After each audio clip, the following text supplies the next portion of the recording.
sajikan.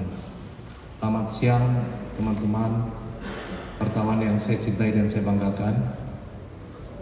Siang ini kita akan melaksanakan preskon terkait dengan pelaksanaan pengecekan dan penindakan serta penegakan hukum yang dilakukan oleh Satgas Pangan Polri yang dipimpin oleh Irjen Polisi Helmi Santika, menindaklanjuti kelangkaan minyak goreng. Satgas Pangan Polri melakukan pengecekan di berbagai wilayah di Indonesia, di antaranya di wilayah Sumatera Utara, Nusa Tenggara Timur, Jawa Tengah, dan Sulawesi Selatan. Dari beberapa tempat tersebut diperoleh dugaan adanya penimbunan minyak goreng. Ada juga dugaan pengalihan yang mestinya minyak goreng itu diperuntukkan untuk kebutuhan rumah tangga, dialihkan untuk industri. Juga ditemukan dugaan adanya minyak goreng palsu. Untuk lebih lengkapnya, kami mempersilakan Kasatgas Pangan Polri, Bapak Irjen Polisi Helmi Santika untuk menyampaikan presentasinya. Mohon izin, Jenderal. Terima kasih, Pak. Assalamualaikum warahmatullahi wabarakatuh. Selamat siang, salam sejahtera bagi kita sekalian. Rekan-rekan, pada kesempatan ini kami dari Satgas Pangan update terkait kegiatan yang dilakukan oleh Satgas Pangan Polri dalam rangka menjaga stabilitas harga, ketersediaan, dan harga bahan pokok. Dalam hal ini lebih khusus lagi adalah masalah minyak goreng.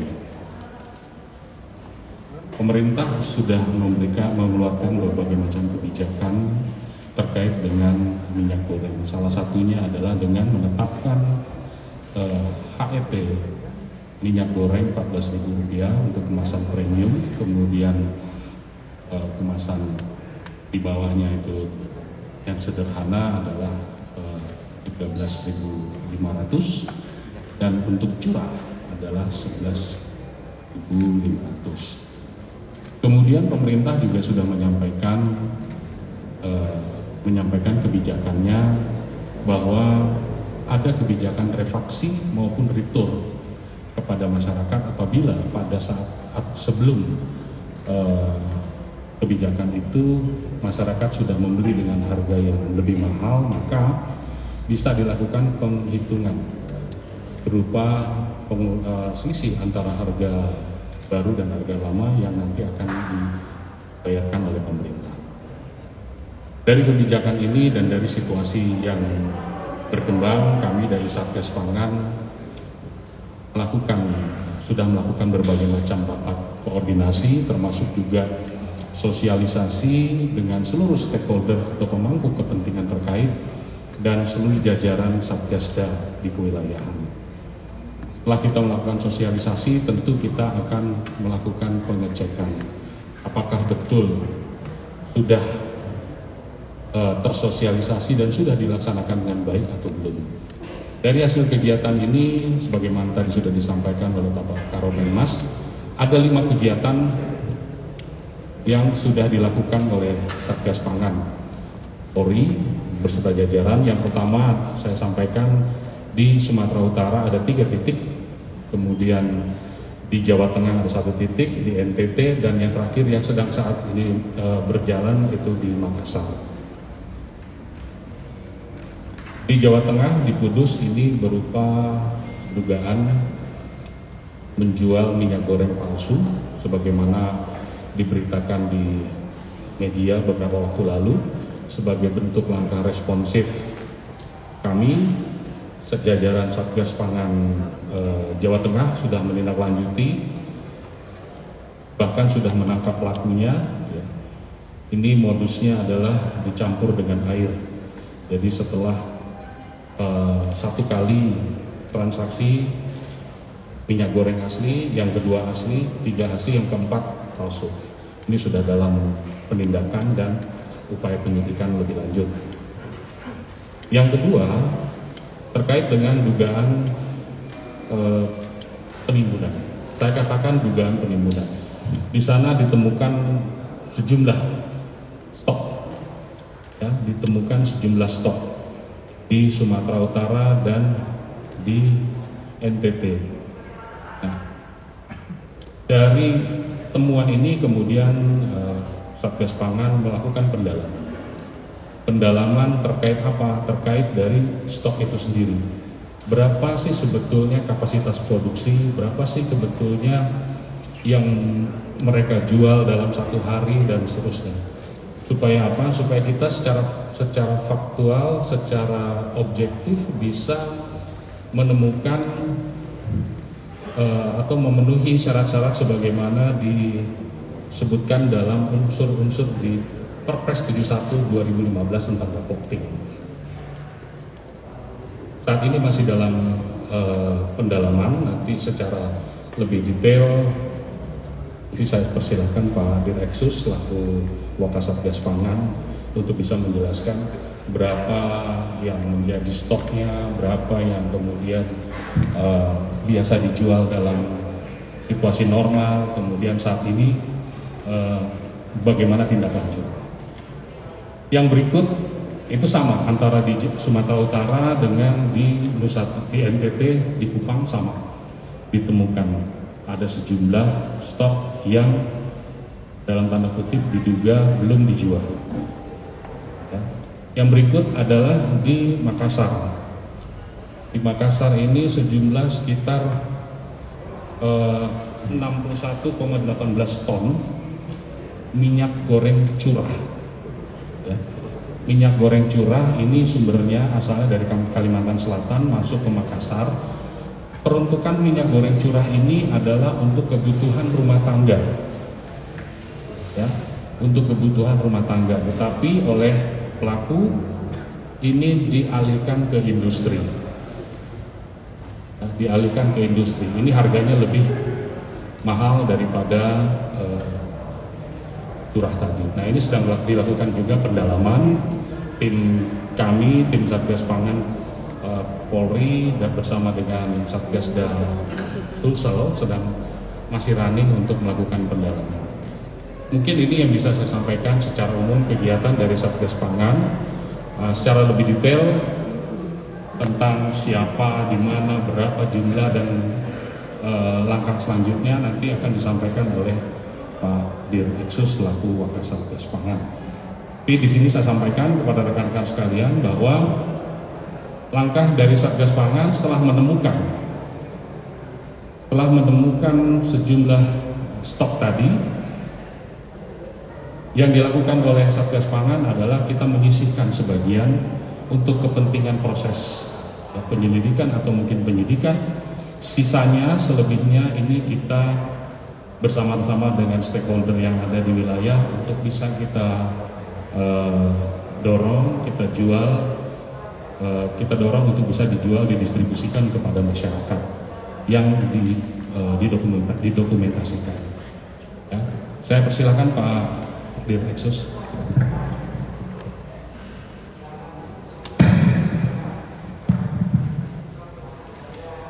Baik, terima kasih Pak Satgas Pangan.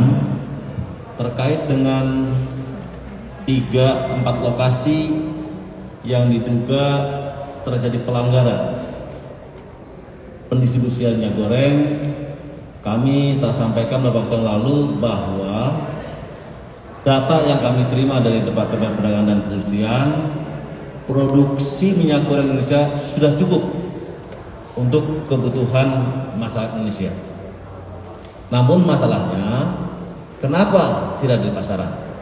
Kami mencoba untuk melakukan pengecekan langsung terhadap gudang atau distributor, hingga dengan adanya kegiatan pengawasan secara intensif oleh Satgas Pangan baik pusat dan daerah, kami menemukan beberapa tempat yang diduga masih belum disalurkan kepada masyarakat. Khusus perkara yang ditemukan minyak goreng di Sumatera Utara, langkah Polri tentunya yang pertama adalah segera mendistribusikan minyak goreng tersebut ke masyarakat sehingga tidak terjadi kelangkaan di wilayah Sumatera Utara. Dari hasil pengawasan kami di lapangan, hari ini akan disebarluaskan ke masyarakat sebanyak 30.000 ton. Artinya sampai hari Rabu seluruh minyak goreng yang ada di Sumatera Utara, khususnya di Deli Serdang tadi, akan tersalurkan hingga hari Rabu. Jadi barang-barang yang ada di Deli Serdang itu hari ini mulai disalurkan 3 hari melalui mekanisme pasar ke seluruh pasar swalayan dan pasar retail modern maupun nasional ke seluruh Sumatera Utara dalam waktu 3 hari ini selesai. Sementara penyidik Polri melakukan penyisihan barang bukti untuk mendalami kemungkinan adanya dugaan tindak pidana. Namun demikian, kami masih mendalami keterkaitan dengan namanya penimbunan. Sesuai dengan Perpres nomor 71 tahun 2015 tentang penetapan dan penyimpanan barang kebutuhan pokok, ada aturannya, di mana perusahaan yang menyimpan barang yang belum didistribusikan selama 3 bulan, hitungan 3 bulan itu, kalau belum selama 3 bulan tidak disalurkan ke kategori sebagai penimbun. Tetapi kalau lihat stoknya, jadi perusahaan ini lihat datanya, ada stok. Sebulan berapa dia? Memproduksi dan mendistribusikan. Kalau dia harusnya biasanya perusahaan tersebut mendistribusikan sebulannya 2.000 ton, kemudian disimpan dalam gudang ada 6.000 ton, itu masuk dalam kategori penimbunan. Tetapi kalau biasanya perusahaan tersebut stoknya itu 2.000 ton sebulan, di dalamnya ada 1.000 ton per bulan, itu belum dikategorikan sebagai penimbunan. Ini menurut dalam Perpres 71 tahun 2015. Namun demikian, kami tetap mendalami, mohon waktu untuk mendalami dugaan tindak pidana yang terjadi di wilayah Sumatera Utara. Demikian juga yang terjadi di wilayah Makassar. Data yang kita himpun dari beberapa masukan, adanya dugaan penyelewengan minyak goreng curah. Jadi sebesar 61.000 sekian, 61,18 ton yang harusnya didistribusikan ke pasar-pasar tradisional. Namun oleh perusahaan tersebut diselewengkan ke perusahaan dengan spare harga yang cukup signifikan. Ini masih kita dalami dan kita akan periksa beberapa saksi maupun dari perusahaan tersebut. Sedangkan untuk yang di NTT dan di Jawa Tengah, saya kira sudah jelas tadi disampaikan oleh Pak Kasatgas Pangan, sudah didistribusikan semuanya, dan kami masih melakukan pendalaman dan pengawasan di seluruh daerah. Jadi saya sampaikan untuk teman-teman pengusaha, jangan coba-coba lagi melakukan bukan penimbunan, menghambat proses distribusi. Karena kami dari Satgas Pangan dari pusat maupun daerah akan selalu mengawasi terkait dengan pendistribusian. Kami sudah mulai mengawasi dari mulai produksi, kami panggil beberapa produsen minyak goreng di Indonesia, kita minta datanya, kita lihat hasilnya, dan kita setelah itu kita melihat kembali kepada distribusinya, kemana saja, dan sampai distribusi ini terjadi kelangkaan di dalam distribusi. Mudah-mudahan dengan pengawasan yang ketat dari Satgas Pangan pusat dan daerah, distribusi ini makin lancar. Tugas Polri adalah memperlancar distribusi. Tugas Polri memperlancar distribusi agar minyak tersebut sampai ke masyarakat, bukan menghambat, tapi melancar. Juga saya sampaikan saran, ini ada masukan banyak ke kami adanya masyarakat atau ibu-ibu yang terpancing dengan memesan minyak goreng secara darling, ya, dengan harga murah. Ya, itu jadi kasih uang muka dulu, ternyata barangnya nggak datang. Nah, ini hati-hati, ya. Pemerintah sudah menetapkan 3 harga curah 11.500 tadi sampaikan oleh Pak Kasatgas, 13.500 dan 14.000. Jadi jangan terpancing dengan harga murah. Ini bisa menjadi banyak penipuan. Ya, kita sudah sampaikan rekan sekalian untuk jangan terpancing dengan harga murah melalui media online. Ternyata uangnya dikirim dan banknya tidak ada. Demikian informasi dari saya. Kami mohon waktu untuk selalu, ya, melakukan pengawasan, ya, pengawalan kebijakan, dan tentunya akan menindak apabila ditemukan adanya pelanggaran terkait dengan minyak goreng tersebut. Demikian dari saya. Baik, terima kasih Pak Kasatgas Pangan, Bapak Irjen Helmi Santika, dan Direksus selaku Kasatgas Pangan. Kemudian bila ada pertanyaan dari apa yang telah disampaikan, kami mempersilakan rekan-rekan wartawan untuk bertanya. Ya, silakan Michael. Pak, mau nanya sedikit Pak terkait dengan apa tadi yang tadi di Makassar, ya Pak, kan ada 16,81 ton migor curah yang diduga dipergunakan untuk kebutuhan apa namanya yang tadinya untuk kebutuhan rumah tangga tapi dialihkan jadi industri, ya Pak. Itu setelah ditemukan itu nantinya akan disalurkan ke masyarakat juga migor itu atau gimana? Karena kan itu kan punya mungkin perusahaan itu, ya Pak.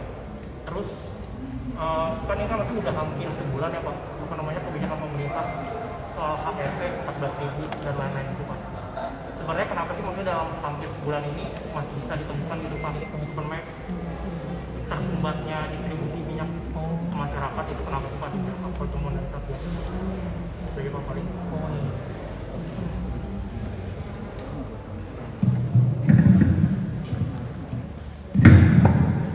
jadi begini, yang di Makassar ditemukan oleh tim ada dugaan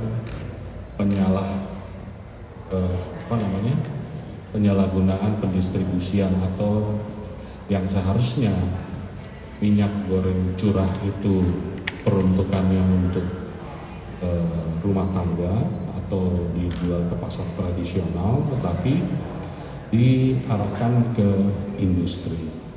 Ini yang ditemukan adalah seperti itu. Untuk sementara premisnya adalah seperti itu. Tapi kan kami akan mendalami, ya,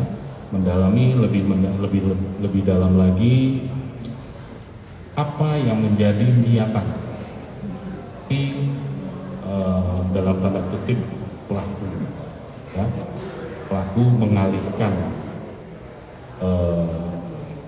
minyak goreng curah tadi ke industri. Apakah memang ingin mendapatkan keuntungan, ataukah dia juga tidak memperhatikan ada kebijakan pemerintah tentang DMO, Domestic Market Obligation, di mana 20%-nya itu adalah untuk ekspor.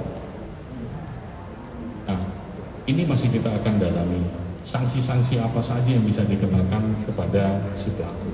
Lalu, bagaimana dengan minyak gorengnya itu sendiri? Tadi sudah disampaikan oleh Pak Direksus bahwa kami pun tidak mau, ya, karena kegiatan kepolisian menghambat distribusi, membuat karena terhambat distribusi barang menjadi langka. Maka langkah-langkah yang dilakukan adalah kami melakukan penyisihan terhadap